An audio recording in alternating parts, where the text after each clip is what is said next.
Good afternoon, good morning, good evening to all those that are present. Hello. I know I'm early getting on, but I'm just excited about seeing all the ladies here. And I just wanted to find out where people are coming from. So if you would put that in the chat or if you want to holler out where you're from, I would love to hear from you. Just sharing.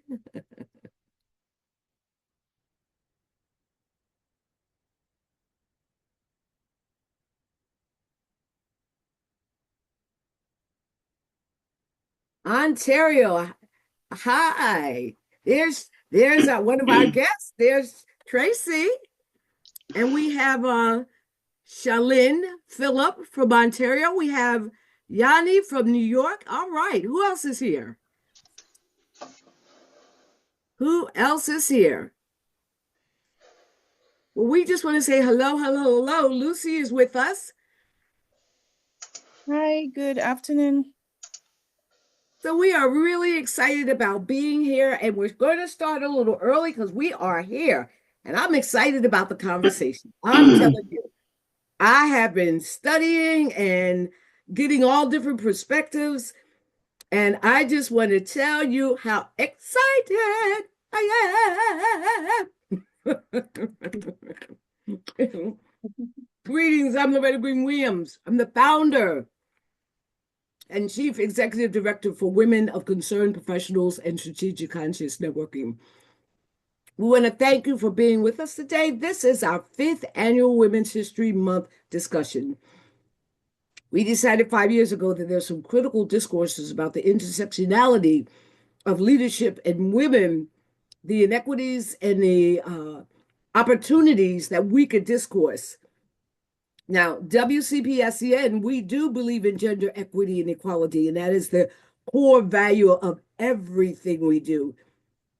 Our entire foundation is on that, while our mission is to present active approaches to community development and social economic sustainability. Now, through our 4 pillars, which are education, global sustainability, health, and community development, we create duplicatable programs to reduce community inequities through business and corporations. Now, under Pillar 1, community development, which is a JazzyJZ, the JazzyJZ is a mentoring program that we established for young professional women as we prepare them for corporate and community leadership. Thus, the topic of conversation today, factors affecting gender equity and equality. So we're excited about having everyone here. We're excited that you're coming from multiple areas of the world. And Lucy Abeng is our first presenter. Now, we're going to set this up because that's what I like to do, set people up. So, confidence. Now, in the 5 components that we address when it comes to gender equity and equality, we discovered that confidence is one of the major aspects that young professional and older professional women have to address. It is the top question that young professionals have to attribute to achieving. And unfortunately, according to a survey, more than 17,000 young girls between grades 5 and 12 stated that confidence was their major problem. That was the major issue, confidence. And so, in that, 1 and 2 were afraid to be leaders because they did not want to be considered bossy. 52% of the 5 and 6 graders, they did not believe that they are smart enough to have their dream career. 86% of the girls ages 7 through 10 thought that boys and girls had the same chances at succeeding. But by the time age 17 to 21 came about, it was only 35% thought that they would be as successful as their male counterpart in their chosen career. Why? The loss of confidence and their leadership capacity. Well, our first guest today is Lucy Abeng. She's a youth development specialist and mental health advocate. Now, her passion is the raising awareness of mental health and advocating for better mental health policies in Africa, and she runs the nonprofit Mental Health for Youth Initiative in Nigeria. Now, she's a lover of art and she explores the influence and the link between art and mental health. She's a researcher, an economic lecturer at a major university in Nigeria. So, why the loss of confidence and their leadership capacity? Lucy, the floor is yours. Okay. Hi, good day, everyone. It's evening here. I do hope you're doing fine. It's a pleasure and it's an honor to also be here with everyone today having this discussion. The topic itself is very personal to me because I work in a space that is dominated by men. You have more lecturers being men, you have more people in power, running nonprofits and also in leadership positions. Excuse me, and they're mostly men. So I've had to have found my way through growing up the ladder, having to experience a lot of challenges because it's male dominated. Um, I'm going to share my thoughts on this conversation. Thank you, ma'am, for the introduction. I want to share my thoughts based on my experiences as a lecturer, running a nonprofit in the male-dominated area, and also as a researcher. And also coming from an African background, having the experience, because I know you were just mentioning some statistics, which is also reflective of the state of young people in terms of leadership in Africa and also in Nigeria. I thought about 5 major points where I'll draw my ideas from. First is for the African society is in terms of confidence, yeah. So we have the cultural norm and patriarchy. So unfortunately, we do have a situation where we have more men in power. The young women are raised to be subservient of the men. You find situations where the male is being taught you are the leader, you're the head of the house, you are to do this, while the women are thought you are to be a wife, you are to have children, you are to serve your husband. So you have this mindset embedded in them from a young age. And there are some cultures in Africa that actually is against women leading. So you find in some cases a woman is being challenged when she has a leadership position because the culture is against, or rather frowns against, a woman having to be in a certain leadership position. And also, cultural-wise, there are still cases of early marriages, although there are some laws that are currently being put against it, but we still find those situations happening, especially in the northern part of Nigeria. And once a young girl has potentials, she has thoughts, I want to be this, I want to be that, but then she gets into marriage at a very early age. She's yet to even find herself. She's yet to even know what she is or what she should be doing, her strength and all of that. She's yet to build all of that. And she is married and she has children. First, the moment she's married, the society makes it such that she has to respect her husband's decision. So if the husband says, you don't do that, if she does against her husband's will, the culture and all would be against her. So she's already put in a disadvantage because of the cultural norms. And getting married early, she'll have to focus on her children, the household chores, all of those bits. So cultural-wise, there is already a disadvantage that women experience in Africa because of because of how the culture is. So that's one of the first point I want to speak on why, even though, taking back a bit to political representation, the law states that 35% of representation of women in leadership, 35% says women, the law says that women should have 35% percentage of representation. However, as of the last election, we have about 6.7 percentage of representation for women. So you find out that there are not a lot of representation,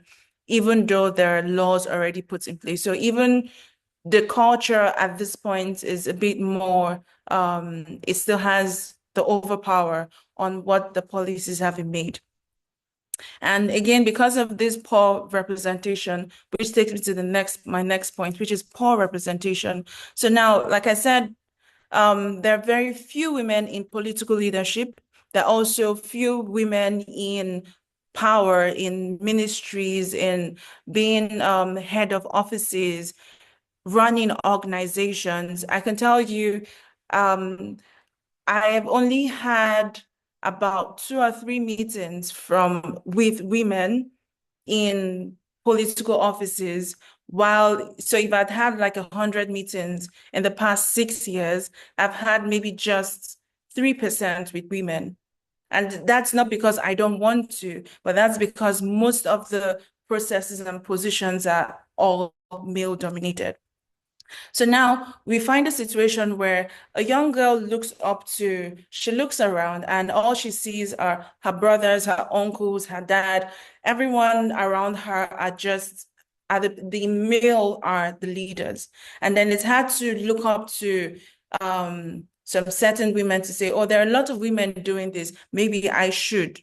There are women in leadership, but then they're very limited. And it takes a young person who is dog-headed to say, I want to do this. I want to be like, say, for example, Ngozi Iweala, who was the first woman leader of the World Trade Organization, or even the first Liberian female president. So it takes a lot of guts for for a young lady to look beyond what she's seeing to say, even though, I mean, out of 100 cases, there are 2 successful ones, and I think I can be the 3rd successful one. So the poor representation makes it difficult for the average young person to actually try to attain that leadership position.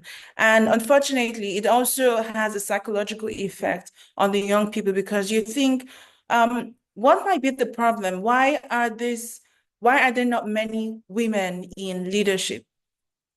Is it that women are not as good as men and all of those things? And that's kind of affects the psychic of the young person, and could also affect their confidence in wanting to do and be things. The third point I would look at is the education and economic barrier. So although endeavors are currently being made for the girl child to have more access to education and all, but on the average, when push comes to shove, the male child is usually they would rather send the male child to school than the female child. And the mindset behind that is, if you send a female child to school, the child will get married in a short while. So whatever investment you make in the child goes to another family. But then when you invest in the male child, the child is expected to finish school first. Also, the male child has more advantage in getting a job than the female child. So it's expected that the male child will finish school, start working, take care of the family. It stays in the family, in quotes, compared to investing in the female child, and it goes to another family. So that also puts the girl child in disadvantage, because she's not educated on the average. And when she's not educated, she's not empowered.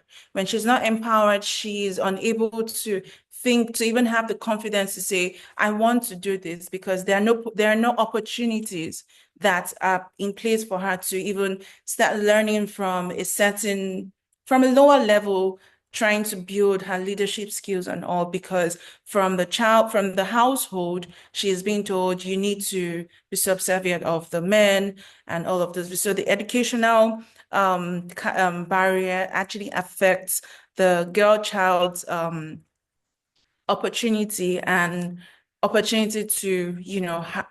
push for leadership opportunities.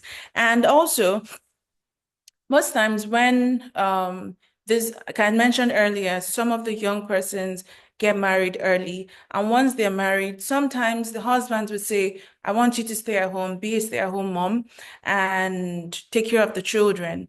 And they're not sent to school. They don't do anything. They maybe sometimes they're not even allowed to even work sometimes. So they're just housewives. And when you are cut from all of these opportunities, there's no room to build confidence, because leadership comes with experience, it comes with opportunities, being also ready for those opportunities when they come. And when they're cut off from that, from those kind of opportunities because of where they're at, or because they don't even have the educational set skills to pursue that or even be qualified for such opportunities, that puts them at a disadvantage. And if you don't have if you don't have the knowledge, if you don't have the experience, you can have the confidence, because the confidence grows from experience and also learning. And then my second to the last point is the imposter syndrome.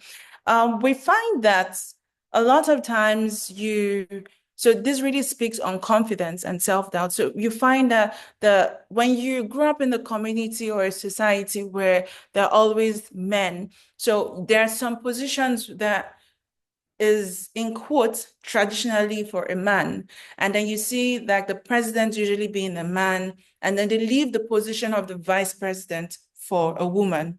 So in a case where, in that kind of situation, in a case where the woman becomes the vice president, becomes the president of, say, an association, for example, first of all, the men in the association will be against it, because it is tradition for a man to be the president of, say, that said association.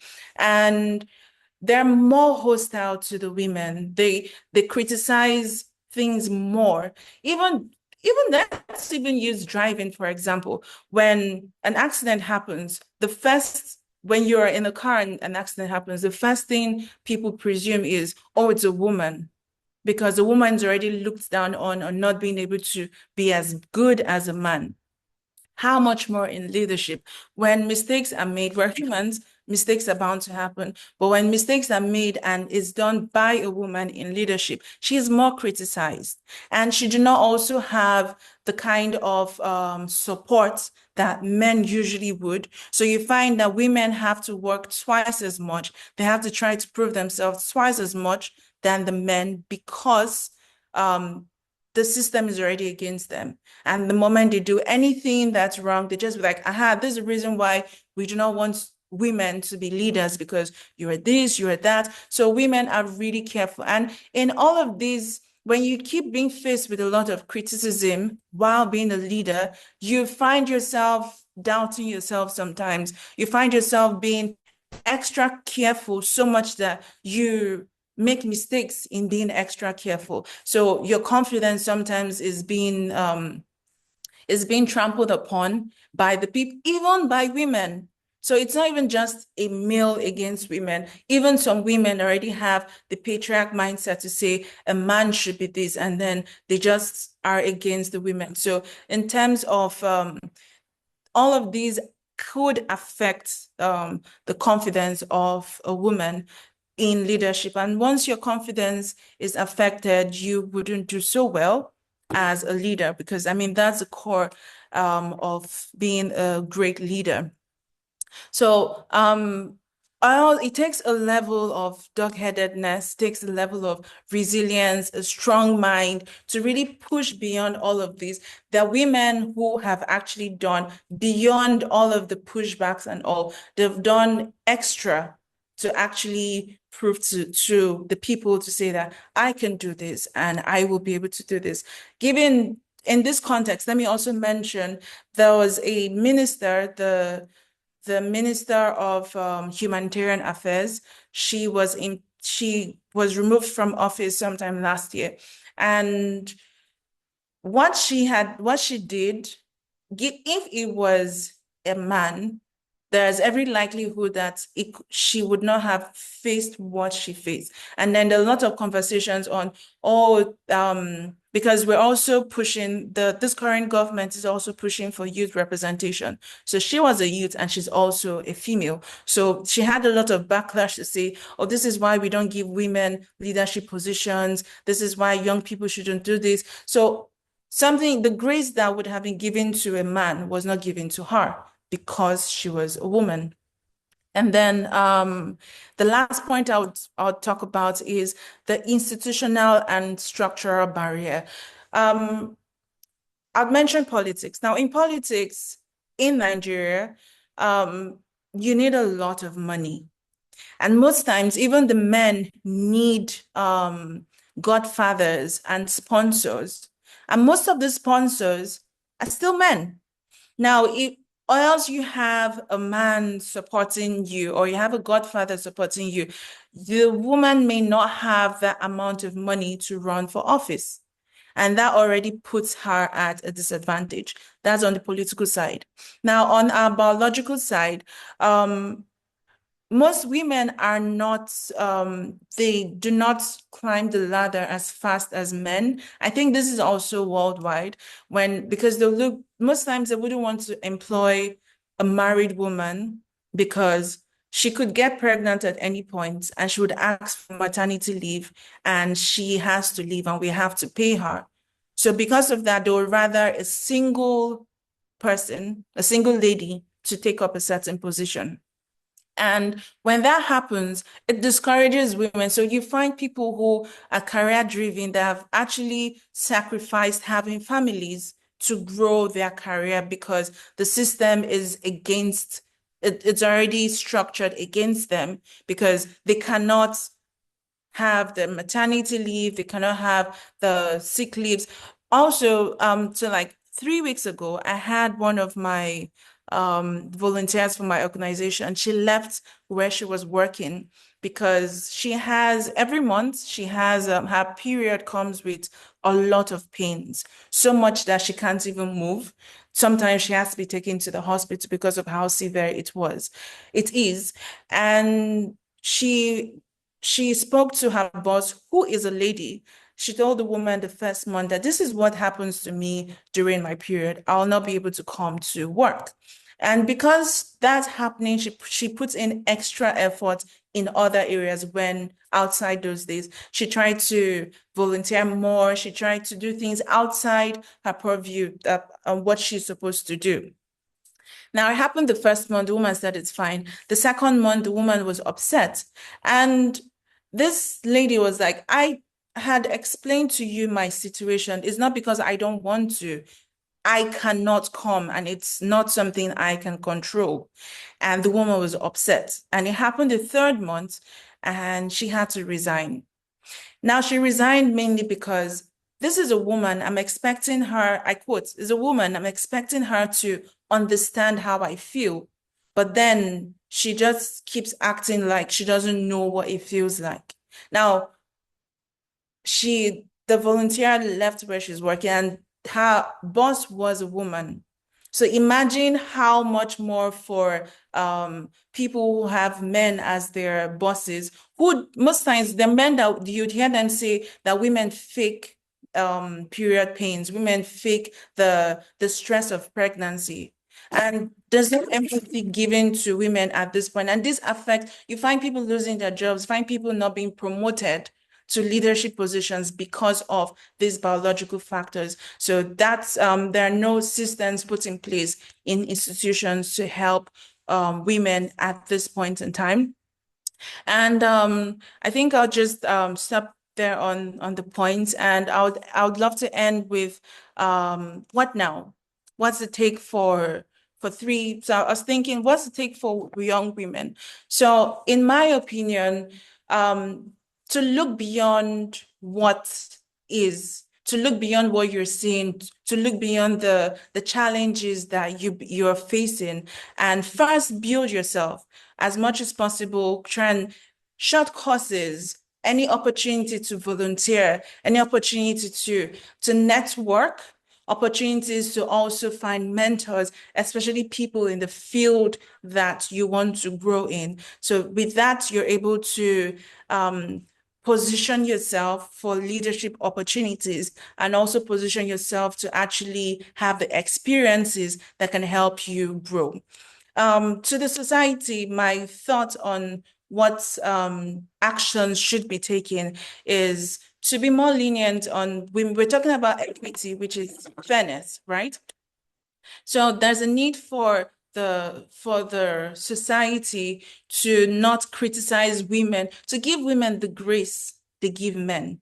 Because a man could make a mistake and he gets a pat on the back, but a woman makes a mistake and the whole hell lets loose. So there should be a shift in cultural narratives to celebrate women instead of criticizing them all the time. And finally, for the government, there's a need to not just create policies to help equity for women in leadership, but also implement that. Like for Nigeria, for example, constitutionally, women should hold 35% of the leadership position, but right now it's just 6.7. So the policies are there, but then they're not being implemented as it should. So there's also a need for the government to not just implement, but also uphold policies that push the narrative to improve gender equity in leadership for women. So I think I'm just going to stop here. Thank you very much. Wow, that was powerful, Lucy, and thank you so very much. We really, really appreciate that. I want to generally discuss some of the things that you talked about, which were really powerful, and we can have opportunity to create a discourse around it. You were talking about the political representation, that 35% is in the Constitution, but it's only 6.5. And one of the things that I heard you say is that that is one of the major aspects that need to be addressed. As a matter of fact, our Board of Trustees member that is with us right now, Aja Haruna, she had said the question, how do you empower future gender equality in the workplace? And you did give opportunity to that answer by upholding policy implementation. There has to be an accountability. And that's what I heard you most talk about, that level of accountability. And that cultural construct has to be redesigned and rethought. You're talking about thousands of years of these traditions going forward, and now they need to be transitioned, and how we intercede in those transitional components through visual representation. That I thought that was really interesting. And the example of female leadership is critical in reference for young women and young girls to understand the importance and the impact that they have in society. What I say to you is I commend you the work you are doing because you work hard.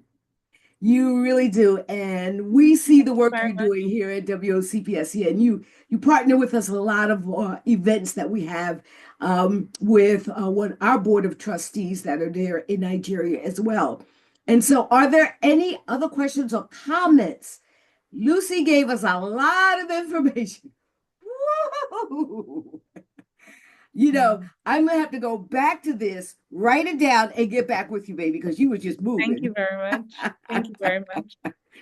You Thank did an you. outstanding job, but I think that is really, if I were to take something, is to uphold policy implementation, make people accountable for what they say, have people do what they say they're going to do. Don't just write it down, do it. And I'm so grateful that you brought that up because that's one of the things we try to do with the organization. We practice what we preach. I tell everyone, if you don't want to work, Do not be a part of WOCPSCN because we come to work and you know we work. So thank you so very much, Lucy. Are there any questions, comments, or concerns? Please put it in the chat. And if not, we'll move on to the next aspect and we can always reach back to Lucy. So one of the things I wanted to look at and the whole aspect of this conversation is the correlation of leadership in women, how it begins and how it impacts young girls to consider growing up and being women to emulate. Now, Victoria Woodhull, who was active in the women's suffrage here in the United States movement, ran for president of the United States in 1872. 100 years later, in 1972, Shirley Chisholm, the first Black woman of a major party, ran for presidential nomination. Now, there's been two American women who ran major tickets as vice presidents, Geraldine Ferraro in 1984 and Sarah Palin in 2008. But over the past decades, we have experienced two major candidates for U.S. presidency, Hillary Clinton, presidential bid in 2016, and Kamala Harris in 2024. With both candidates campaign on different platforms, they saw that women consider different ways of obtaining the higher office of the land. So why did Clinton present herself on a gender platform and Harris did not? How do we recover from that situation? So I'm looking at this from the intrigue of our discussion today is the social political differences that Harris employed and the different approach that Clinton approached. Now, Harris did not lean into shattering glass ceiling concepts or making history the way Clinton did. Clinton's slogan was, "I am with her," while Harris, the first woman elected to the nation's office vice president, campaign slogan was, "For a better democracy." Adeline Peters, senior writer at Fast Company, wrote an article June 24th, 2024. The surprising reason why that Kamala Harris might face a different kind of sexism than Hillary Clinton considered was an interesting analysis. Now, there was a survey in 2016 when Clinton was running for president indicated that approximately 40% of Americans said that society would be better off if a woman, quote, stick to the jobs and tasks that they are naturally suited for, end quote. Yet Harris obtained 48.3% of the American popular vote in the 2024 election. So there's a contradiction there, but yet a similarity. Now, was there a change in the perspective of women leadership in those 8 years? And what will be the role of women in leadership in 2024? Because things have really changed for women here in the U.S. So according to Carol Gaffner, and she's a council member for Forbes, and she's an author, she wrote the article, "Why Women Leaders Will Play an Essential Role in 2025 and Beyond." And she's indicated there are 5 leadership considerations. 5 leadership considerations. And we're going to go into that. The first one is bold leadership. In the face of uncertainty, there's no question that leaders' ability to take tasks and make brave decisions will be essential. The second is communications. In times of change, disinformation, misinformation, as prolific as it is, we have to stop and take root. As leaders, we must get ahead of the storm, as well as the crafting of that storm. We have to be consistent, and we also have to be transparent in our communication opportunities. The third is integrity. Instability can undermine psychological safety, which is why organizations with an honest, trustworthy reputation are more likely to thrive. Leaders who can adapt at building high trust cultures are better positioned to keep their best talent and drive results. Number 4, motivation. Everyone responds to uncertainty differently. Now, some people simply shut down and retreat, while others are prone to anger and high stress behaviors. For those reasons, leaders who can inspire and motivate team members are going to play a vital role. Problem solving and analysis. One of the most important skills that leaders will need is the coming years is the ability to solve problems and analyze issues, especially in the collaboration with diverse groups. In times of rapid uncertainty, as we are in, critical thinking is going to be the key. And so the reason why the critical thinking is important, those 5 factors, there are characteristics that women hold. We hold those characteristics. We're going to continue those conversations of those characteristics also at our JazzyJZ Professional Women's Conference International in Madrid, Spain, on September 18th to the 20th. So we invite you to be with us. And so what we want to do as we look at this, though, but what is next? What do we do next? How do we do it next? How do we get through this? How do we recover from the traumas of the decades of what women have gone through? Even though we have these leadership skills, even as Lucy told us what we need to do to perceive, how do we address this? Well, our next guest is going to help us deal with that. She is a certified Reset It specialist, Karen O'Hara. I'm sorry, Tracey O'Hara. I don't know why I keep calling you Karen Tracey, but I know you're Tracey, so I love you. That's all good. She's trained in trauma yoga, and she's a breath mastery. She's going to explain to us all of that, but what is important is she's going to share with us how we deal with this so we don't internalize all this, so it don't embed the pain in us, because we got work to do. And we know as women, we have the skill set to do it. Tracey, the floor is yours. Thank you. Wow, Lucy's shoes are big to fill. What a woman. Kudos to her. That's fantastic. And thank you, Loretta, for asking me to be on this show. Sometimes I was questioning myself and saying, well, why was I invited here? So let me just tell you a little bit with what I picked up as we started this program. It's about courage and being ourselves, being our truth. My story starts off with not having any self-esteem as a child.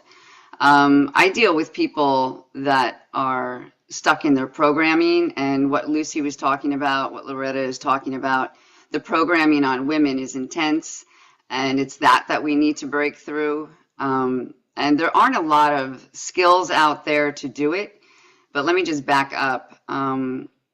I started off as a child of dyslexia, and that dyslexia, that program that I was told that I wasn't good enough, that I wasn't smart enough, and I'd probably never be good enough or probably be smart enough, really sent me into a tailspin of self-destruction.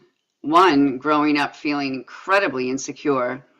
2, growing up thinking that I wouldn't ever make anything money-wise or be able to support myself, threw me into a tailspin of choosing men that would be able to support me.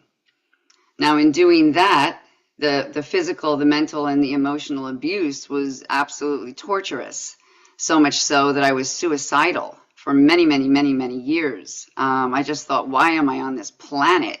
What is my purpose? And I thought my purpose was to serve one man And that man was the most abusive man that you can ever. Meanwhile, I thought he was going to be my savior because I had been raped 3 times prior because of the company and just because of, circumstance.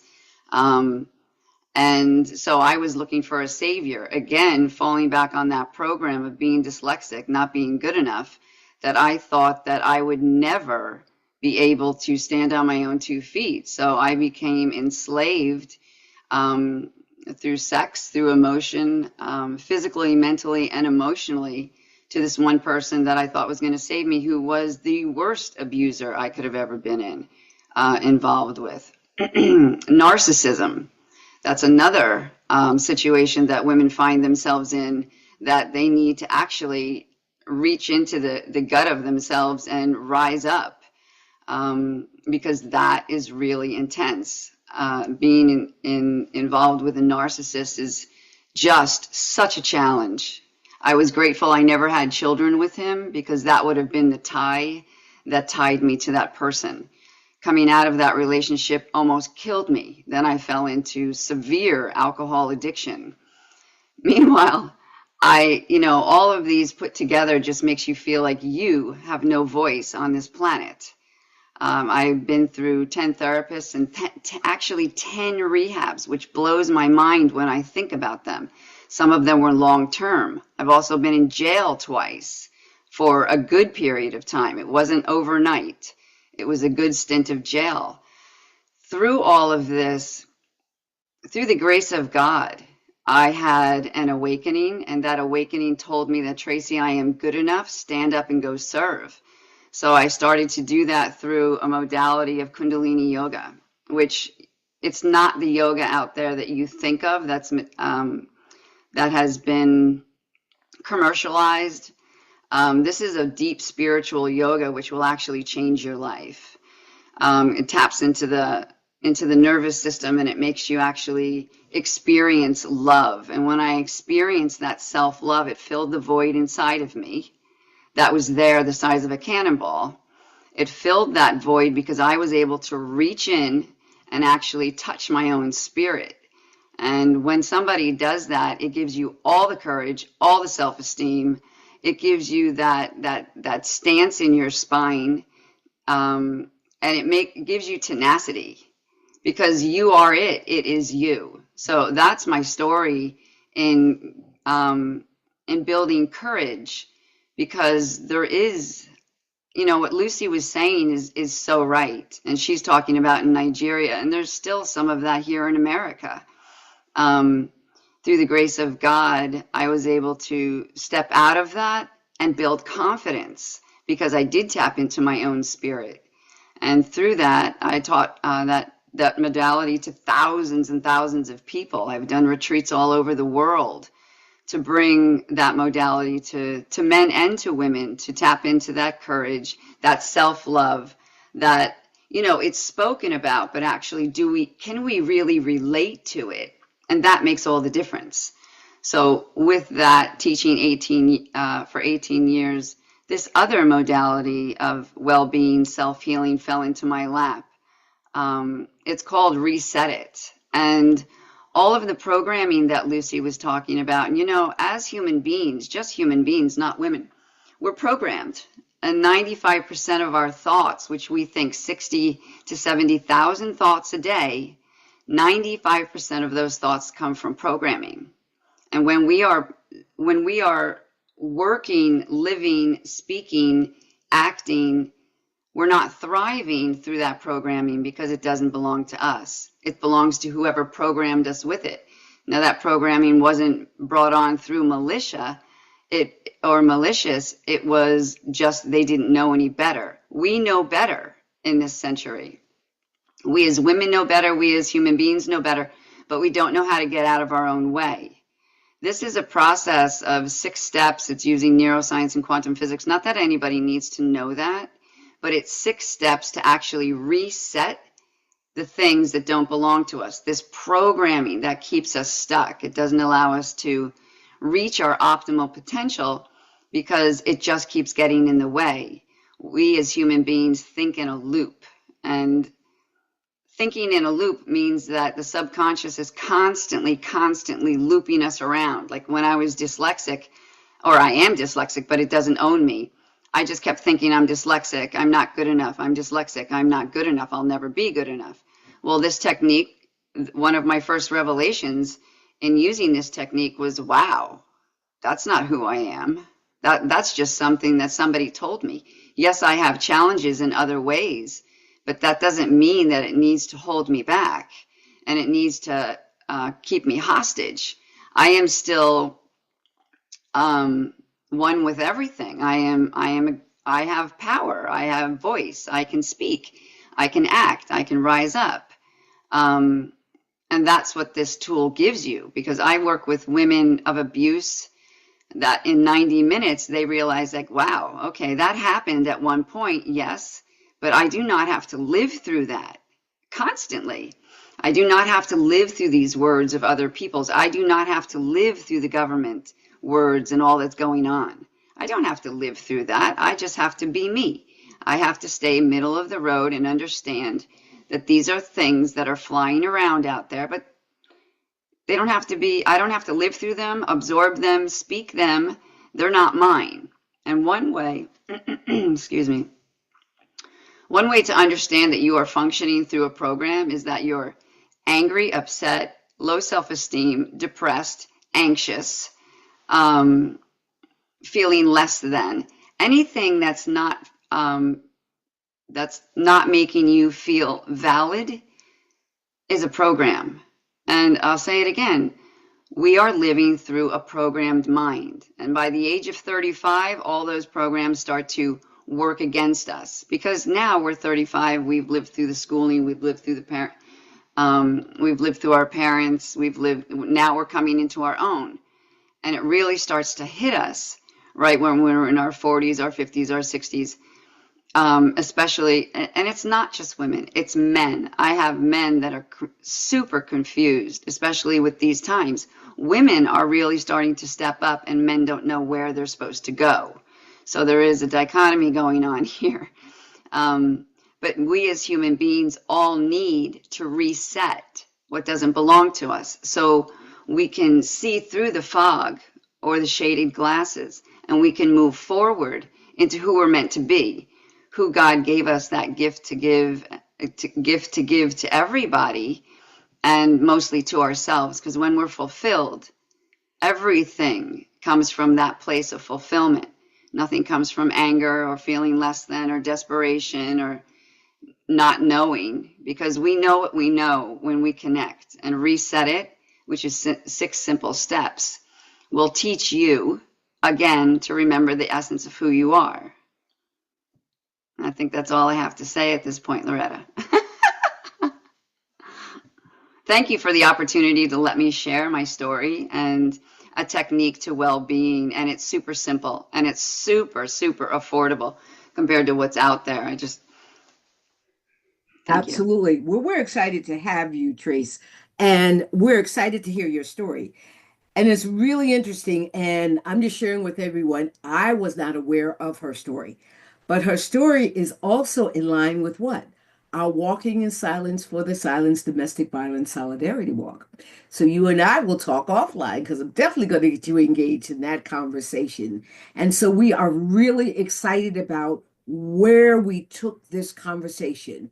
We wanted to identify the factors that affect gender equity in leadership. So we didn't talk about the inequality, because we're not going to embrace what we don't have. We're acknowledging what is and saying that we can make a change. And so even in Lucy's aspect, where she was talking about something that was interesting, is biological acceptance. Corporate America has to deal with the fact that we have a female body. In that biological acceptance, is there going to be components of us that can address our monthly sustainability, and some of us have more difficulty in our monthly sustainability. However, we should not be penalized, right? So these are some of the discourses that need to be taken care of. But what is interesting about that is How do we as a collective address this? Because there is power in numbers. And this is one of the things that we are looking at. This is what we're looking at with our organization. We're collectively coming together and having these discourses so we can collectively say this is what needs to be done. And because we're doing that way, no one individual is subjugated to being finger pointed. We are a collective. So if you point the finger at one, you're pointing the finger at all. And I tell people, I'm old. Listen, I'm 71 years old. I get my check. I ain't got to worry about you making me lose a career because I'm just trying to stay alive. So, but are there any questions or comments? Please post it or open up your mic and let's start the conversation going. Now, one of the things I wanted to ask you, Trace, is how can we reach you? Because you're doing powerful work.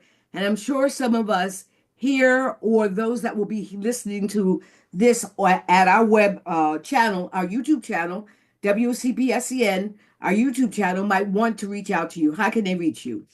I'm going to put my information in the chat. Okay. But mainly, it's really simple. I'm on Facebook and LinkedIn. I'm going to put that in the chat.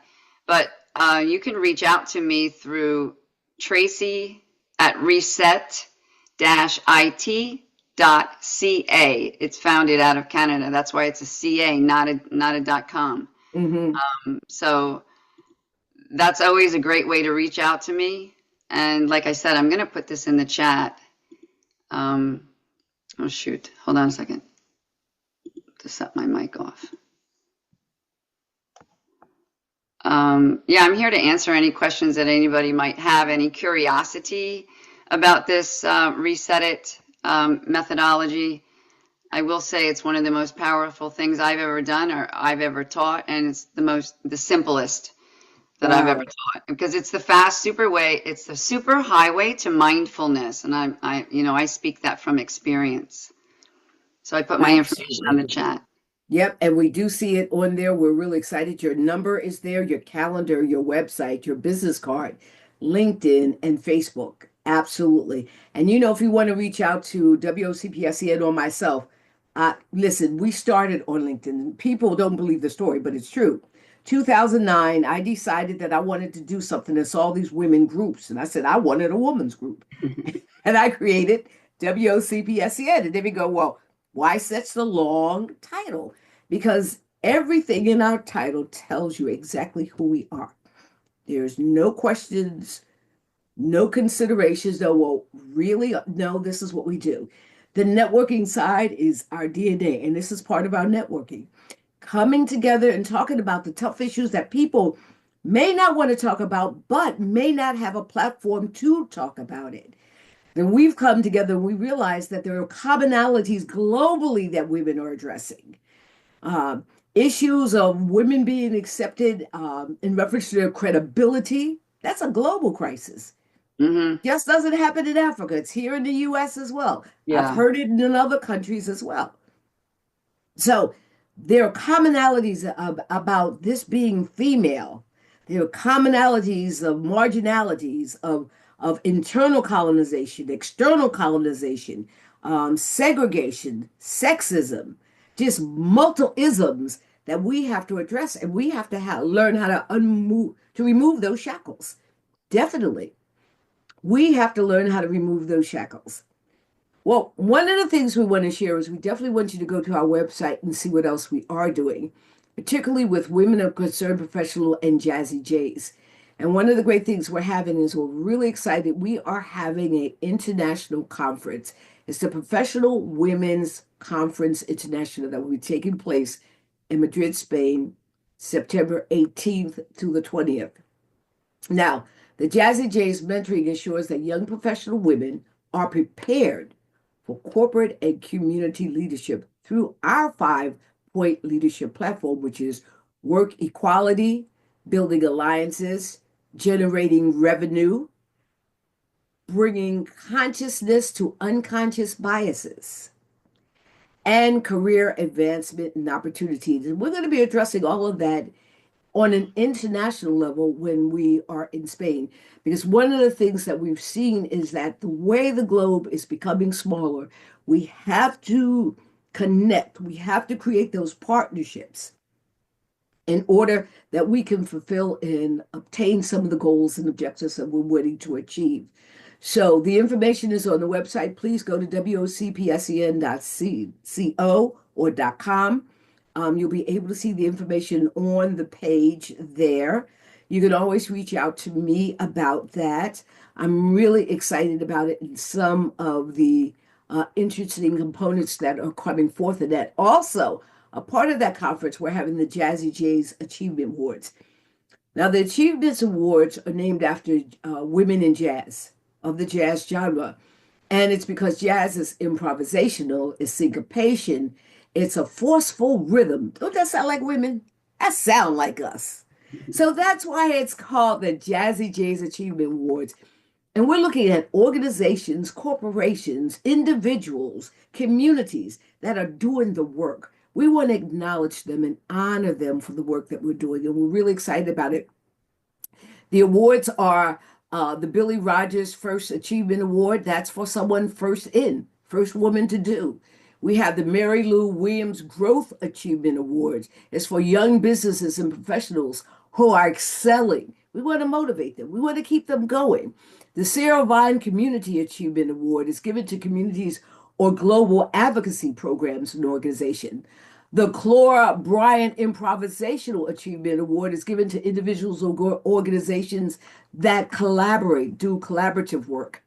The Peggy Gilbert Legacy Award is for individuals that have generated generational impact.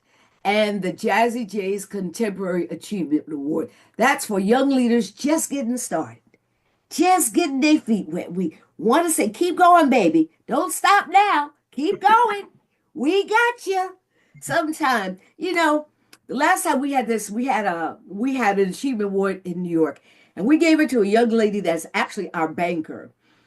She cried. She goes, I never thought anybody notices me. I said, baby, I noticed you every time I came in. You came in with a smile. You came in, you said, how can I help you? You walked me through because I'm always messing up, and I know I did, but you accepted that and moved me to the next level. And so sometimes you just need to know that you are encouraged. To everyone on this call, I want you to know you are loved and you are being encouraged. Please reach out to me at WOCPSCN. Reach out to me on LinkedIn. Reach out to me and we can connect. What I have is life experience, and I plan to give it back before I go. I'm not leaving with all this knowledge all up in here. It's got to go somewhere. I got to pour it in somebody. And that's what I plan to do. So last words, Lucy, last words, Tracy, and I'll close us out. Go ahead, Lucy. Okay.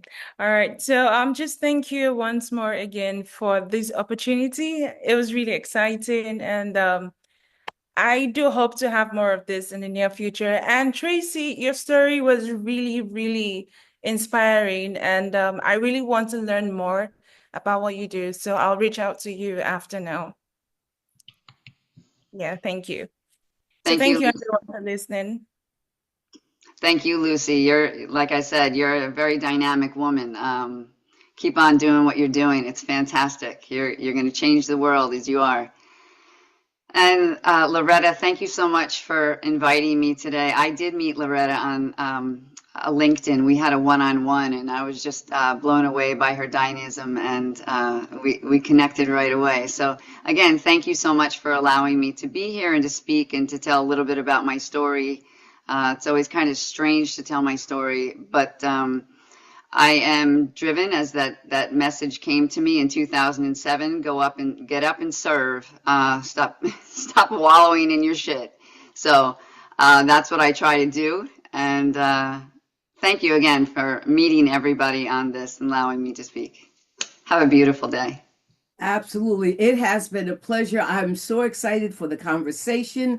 I look forward for more conversations to come, and they shall come. It's really important. This is what I consider grassroots.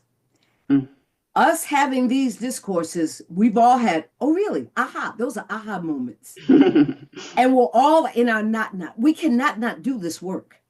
We have to get up in the morning and do the work. We get up in the middle of the night and got to do the work. Listen, Lucy can tell you 4 o'clock my time, which is what, 4, 5, 6, 7, 8, about 9, 12, 1 your time. You're getting a text, a WhatsApp. Is it why? Because I'm up. Yeah. I gotta tell you what's on my mind. And I'm old, I might forget. So I need to tell you real quick.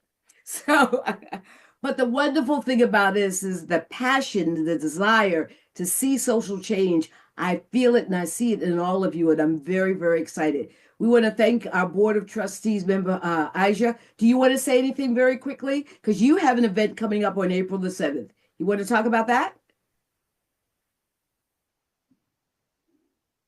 Okay, so maybe she can't release, but on April the 7th, we have a wonderful, there she is. Good evening, Ma'am Loretta. Good evening, everyone.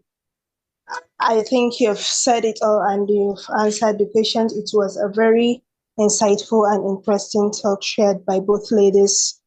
I really enjoyed it because I'm someone who is into gender equality and sustainability. Absolutely, as she really is. Especially Lucy, who is from my home country. Yeah. If I'm being selfish. So definitely. So we are just excited that we had one of our Board of Trustee members here. Please go to the website and see our board. We have a wonderful and diverse board with half being men. Okay. So you know they've been checked and double checked. Yes, they believe in gender equality. If they're going to be on my board, trust me, they believe it. Anyway, yes, I'm one of those women that was out there in the 60s and the 70s with the signs. And yeah, I'm one of them. So get ready. I see we got to do it again. I can't walk as long as I did, but I'll walk as much as I can. I still got a big mouth, so I'll use that. That's awesome.